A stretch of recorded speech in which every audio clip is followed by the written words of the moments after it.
Olá, seja bem-vindo ao Clube dos 545. Que bom estar mais um dia com você, meditando naquilo que é o nosso alimento verdadeiro, a palavra de Deus. Ela é viva, ela é eficaz, ela nos alimenta. A palavra de Deus. E você ama a palavra de Deus também? Me acompanhe aqui todos os dias, para que juntos nós possamos fazer uma devocional de um capítulo da Bíblia. Continuamos hoje com o livro de Êxodo. Vamos para Êxodo 34 e vamos falar sobre o Deus da segunda chance, o Deus de misericórdia.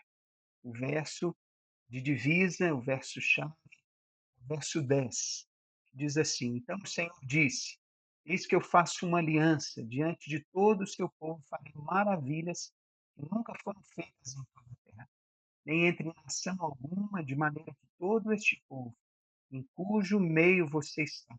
Veja a obra do Senhor, porque coisa terrível é o que faço com você. Quando Moisés desceu do Monte Sinai pela primeira vez com as tábuas da lei, onde Deus tinha escrito com as próprias mãos os 10 mandamentos, ele as quebrou de ira quando ele viu o povo ali fazendo aquele carnaval, cometendo idolatria e imoralidade, conforme nós vimos em Êxodo 32, verso 19. Todo Deus da segunda chance, o Deus da misericórdia, fez-lhe cortar novas pedras e levar novamente ali no Monte Sinai, onde Deus escreveu novamente os seus 10 mandamentos, para orientar e para conduzir o seu povo. O que fazemos até hoje não importa, tanto quanto o que faremos a partir de agora. Essa é a ideia da graça de Deus sobre nós. Ele renova a sua aliança conosco quando nos arrependemos e nos dá uma segunda chance. Ele renova as nossas vidas e faz tudo de novo, de modo que podemos começar do zero, zerar a nossa história, zerar a nossa dívida, zerar a nossa culpa e começar do zero. Eu mesmo já recomecei muitas vezes.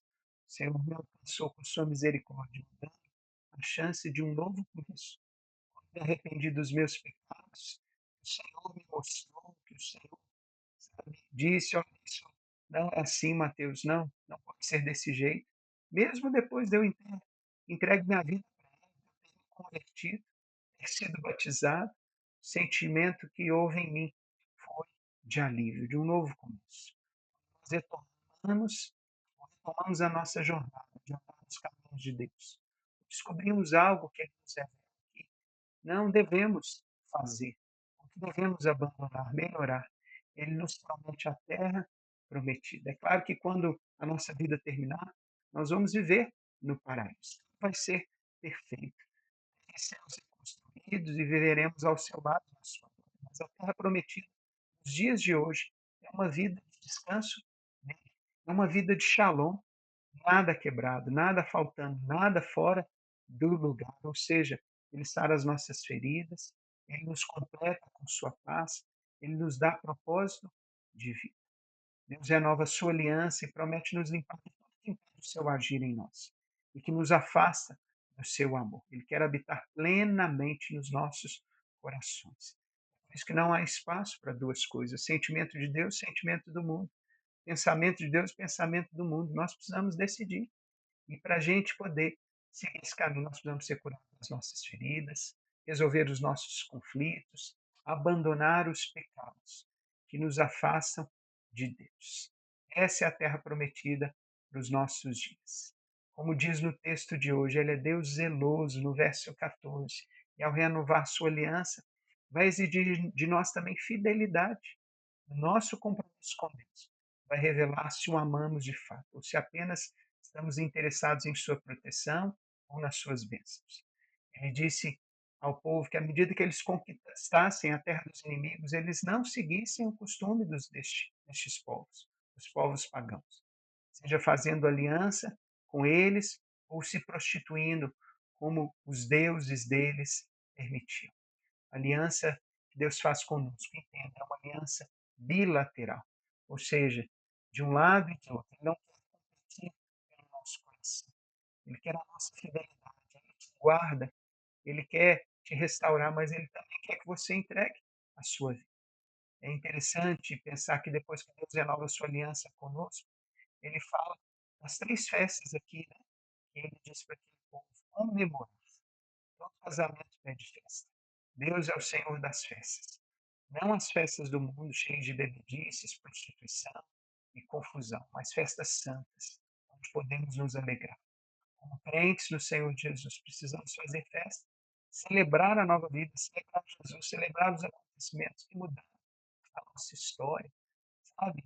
Rituais de passagem aonde nós possamos nos lembrar de como éramos, de quem somos, daquilo que o Senhor fez, daquilo que o Senhor nos falou, celebrar Jesus, celebrar os acontecimentos que mudaram toda a história, ou seja, a Páscoa do Senhor Jesus, a descida do Espírito Santo, a conversão de nós pecadores, nos tornando santos. Quando Moisés desce do monte, o seu rosto brilhava pela glória de Deus.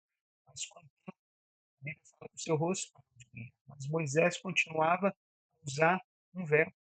E o apóstolo Paulo nos alerta, lá em 2 Coríntios 3, de 7 a 17, a tirar o véu do rosto, ou seja, as máscaras que nos impedem de crescer de glória em glória. Isso é, quando Deus renova a sua aliança conosco, Ele também quer que nós renovemos as nossas alianças com aqueles que estão próximos de nós. Como que anda seu casamento? Como que anda a sua aliança com seus filhos? Como que anda a aliança com a sua igreja? Como que anda a aliança, né, com o seu discipulador, com o seu líder de célula, com o seu pastor? Sabe? Muitas vezes o rancor, as frustrações, coisas que nem existem, estão ocupando a nossa mente e nos impedindo de fazer aliança com o nosso próximo. Se nós não pudermos, né, renovar a nossa aliança com o próximo, de fato nós não renovamos com Deus, porque uma está ligada à outra. Deus quer que nós vivamos uma vida transparente e autêntica, sem guardar mágoas no nosso coração, vivendo em retidão para com Ele, mas também com os nossos irmãos. O véu aqui, e Moisés cobriu seu rosto, representa a religiosidade, a hipocrisia, uma vida baseada em regras humanas. Mas a glória de Deus vem sobre nós por meio do Espírito Santo. E ela traz uma nova vida, uma nova visão, alegria, uma nova disposição de amar.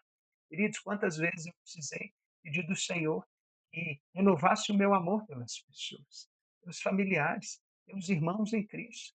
A nossa tendência é olhar de forma carnal, de forma terrena. Ah, ele me ofendeu e eu não tenho nada a ver com ele. Eu não preciso mais me dirigir a ele. Até os olhares às vezes ficam, né, tenebrosos. Os olhares às vezes comunicam essa mágoa que está no nosso coração, essa raiva, né, às vezes de coisas que nem aconteceram. E é no Senhor que nós recebemos esse amor, para poder renovar a nossa aliança com os nossos irmãos. Receba hoje uma nova glória sobre você. Receba o enchimento do Espírito Santo. Você hoje entenda que o Senhor é o Deus da segunda chance, mas quando Ele te dá uma segunda chance, Ele também quer que você, né, dê uma segunda chance para o seu irmão, uma segunda chance para você mesmo, em o nome de Jesus. Vamos orar nessa hora? Diga assim comigo: Senhor, eu quero sim, derrama a tua glória sobre mim. Ela vem e remova todo ódio, toda desilusão, toda dor. Eu seja lavado e remido pelo sangue do Senhor e viva uma vida limpa, aliançada com o Senhor, e que isso reflita nos meus relacionamentos. No nome de Jesus. Amém. Amém. Então fica assim, eu oro por você, você ora por mim. Deus te abençoe nesse dia. Você continue olhando para o Senhor e para a sua palavra, a fim de ser edificado. Amém? Estamos juntos com Jesus. Um forte abraço.